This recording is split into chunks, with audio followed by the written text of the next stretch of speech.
how long did your agency go for? And when you say you got to California, was that obviously that was while you were still doing that? So did you move to California just to take it, capitalize on the opportunity?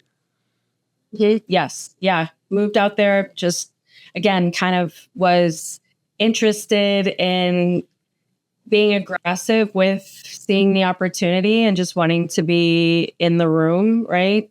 And there was just volatility when I got there. There was, again, these are much deeper stories, but there was a ton of volatility with clients, and it was challenging for sure. So that's when my partners decided to pull out. I decided that it was probably in the best interest to pivot, and so that's what I did. And I think I was looking back east to try to find other opportunities, which is when I landed in Chicago. And then I started working for a company called LeafLink. I was head of expansion there, and LeafLink is a cannabis marketplace. So they're essentially like the Amazon of cannabis between dispensary and producer. So my job was... Yeah, I was just going to say, tell us about your job there. Yeah, and this was between 2018 and 2021, I think. Fascinating experience. I loved it. My job was to track all of the new markets coming online, to understand the regulatory environments, to make sure it was a proper fit for our business. And then my job was to go in and gain adoption of the platform. So from Alaska to Puerto Rico, into Canada, the Caribbean, that's what I was doing. And I was always on the road. I lived on an airplane. I opened over 15 markets for LeafLink, and it was fascinating. Every single market is different, and every single market that opens is very different according to the regulations that are in place, how many licenses they're allowing, in which order they actually approve the licenses.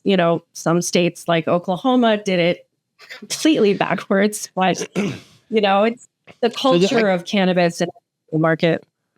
Yeah, well, that's interesting. It seems like the biggest part of the cannabis industry is the regulations, and it's a tough business. That shouldn't be the biggest part of it. Yeah, but where it's difficult to get started in this industry.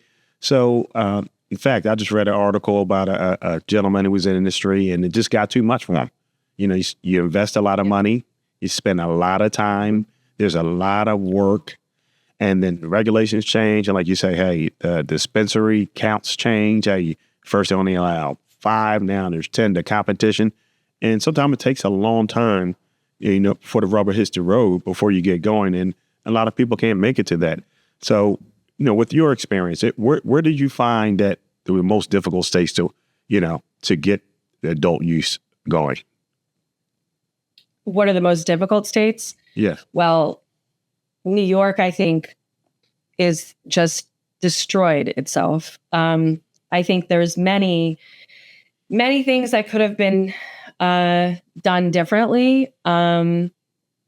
It's unfortunate because it was very devastating for a long time with the hopes of participating in that market.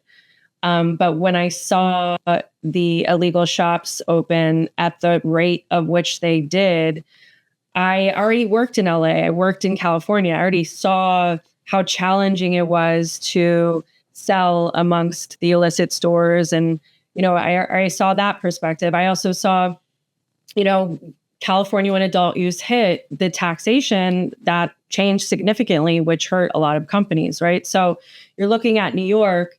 I feel like I worked in all these markets and I saw the errors a lot along the way. And it felt like New York didn't take note of anyone else's path, right? They didn't take note of any of the lessons that other markets had to share. And they've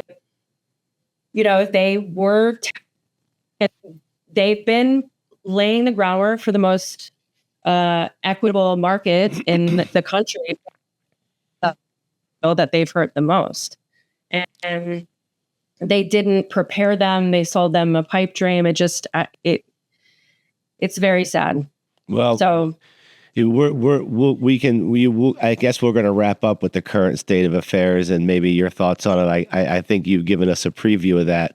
But when you were with LeafLink, I guess that was kind of at the time where there was kind of a real shift in how the old traditional wholesalers in the industry were kind of doing business. I think, you were in essence kind of a disruptor to that because I think when we're talking about like specifically like 2018, you started to see a downscaling with some of the big wholesalers in the market, and they weren't quite taking the space at the shows they were taking before, and some of them you don't even see around anymore at this point today. So what was your take on the disruption of the wholesale market at that time that you were involved? Well, I think I don't know about the disruption necessarily, but of people at the time, it was difficult if they had been visitors before. Converting over to the legal market was very challenging, right? There were to implement. There was just different ways of operating to make that transition. I also think a lot of people didn't want to because they didn't want to have to deal with the taxes. They preferred to stay on the non-legal side, so to speak, because they thought that was I think it's one of those things where you have to constantly change with and it was also like the ability to sell direct to retail. So, the direct store deliveries, being able to eliminate that middleman, so to speak, I think obviously had some of it technology, some of it was a disruptor, but interesting. So how did the rest of your LeafLink, as we travel on your journey, how did the rest of, where did that end and when did you move on? Yeah. So, expansion for a couple years, then they launched the logistics business. So I was getting even more to the supply chain.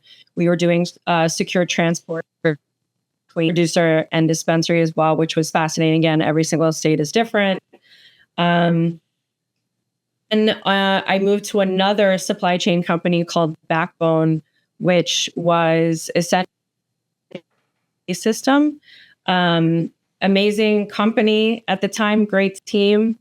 But unfortunately, that company didn't make it financially within about a year. I think sometimes companies want to grow like a Silicon Valley company, and they forget to remember this, and the challenges are very different. Yep. And I think that scaling quickly it's the risk. Well, people skip, like at the end of the day, Devon, when you're talking about a gold rush, people skip steps. They want to get Right. They want to get to the pot of gold as quick as possible. So I think you see a lot of mismanaged situations. I think you see a lot of startups that come and they go real quick. And so it does take a lot of planning. I think it takes a tremendous amount of hard work, and not everybody's going to win this battle. You need business acumen. Yeah. Just puffing weed is not going to do sure. it. Yeah. It's either